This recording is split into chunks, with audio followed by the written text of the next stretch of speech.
And I'm glad that we're talking about life. We're talking about curiosity. We're talking about how you set your kids up. How do you think you would have responded, or when your kids were younger and maybe they weren't so externally successful and they almost may have had some pushback? Of course. I'm wondering if the kids had any pushback. Well, they did. Of course they did. Of course they did. Because I feel like, I don't know any kid who doesn't think. Of course. Kids grow up thinking their parents are not cool. Yes. And then when they grow up, then they're like, oh no, my parents were right. They are much more cool than I thought they were. Can you tell us a bit about some of those moments where the kids kind of didn't agree with your philosophy or theory, and what did that look like? Well, a lot of these times when the kids, like for example, when we're talking about that your success is all about the number of lives you improve, I remember my oldest son said, whatever, Dad. And then he walks, he says, Dad, at the end of the day, money matters. And I told them, it only matters when you actually believe it matters. Because most of the time, you don't need much for it to matter. After the basic needs are met, after that, it doesn't matter, right? He and I would a lot of discussion say, I want to buy this pair of shoes. And I said, I don't think that makes sense for you to be owning a $200 pair of shoes at this point.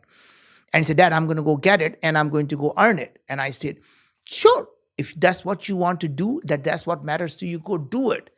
But I would rather have you spend that time in learning new skills than trying to go do some menial job because you want a pair of shoes. And that was very interesting. And I think maybe I want to just expand on that. A lot of parents, even the successful parents, would say, oh, I don't want to give my kids things to spoil them. I want them to work. I want them to go do the menial tasks so they understand what the money means to them. And I think to some extent, people may disagree with that. My philosophy was very different. My philosophy was, my job is to teach you as many things as I possibly can.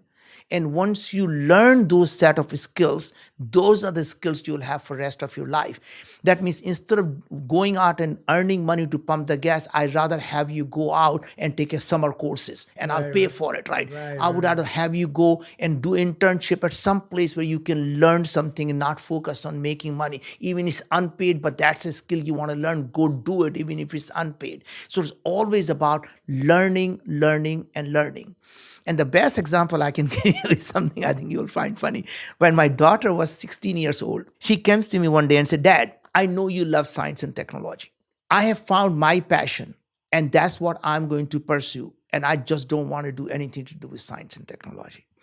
And at that point, most parents would say, sweetie, tell me what your passion is, and I want to help you with that. My response to her was, you're too young to have a passion.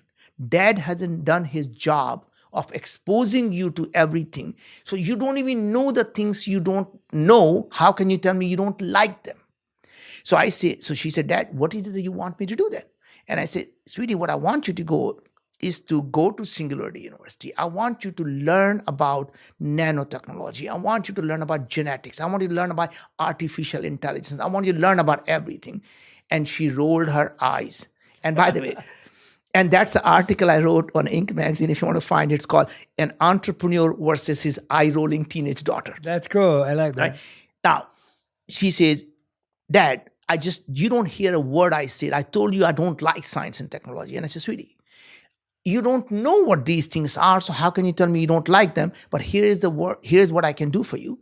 If you promise me that you're going to go there with an open mind, wanting to learn and wanting to like, what I would promise you is when you come back, you get to decide what you want, because I have done my job of exposing you to things and you get to pick what you want to do. Yeah. And she said, Dad, if you promise me that, I'll go there with an open mind and I'll do that. Yeah. She goes there, comes back, and the first thing she opens the door, she said, Dad, I made up my mind. And my first words I remember was, OS. Right? And she said, I made up my mind. I said, tell me what you want. I said, Dad, I've decided I'm going to be either a geneticist or I'm going to be a neuroscientist. I shook my head and I said, sweetie, at the risk of you changing your mind, can you tell me what happened? He said, Dad, you're so dumb. I'm in high school. I go to these classes in science. I mix things and they change color. And I'm thinking, why do I care? when I went to Singularity University, what I realized was I care about, my passion is about women's health. How can I do that if I don't even know how their body works? How can I go change women's life if I don't even know how they think? So to me, the science and technology is simply the tools in my tool chest for me to pursue the purpose I want, right? So guess what? If I had done what most parents have done, she would have never been exposed to these things. She would have never found her true love, and world would have missed out on a great entrepreneur. Guess what? When she graduated, she did first company using AI to remove gender bias, and now she's using AI to improve women's health. This is simply because we pursued her to follow, learn, rather than simply do something that she wanted to do. Yeah, what I like about where this is going is that, and as you were saying this, I was like, I need to talk to another guest that we've had on about this. I don't know if you know Dr. Gabor Mate, and he's an incredible expert on child trauma and illness and everything. And I now know what I'm going to ask him based on this conversation. I've always agreed with exposing yourself to as many ideas, thoughts, learning as possible. And you may disagree with that. And it's so funny that I agree with your daughter, because I thought I hated science at school. Yeah.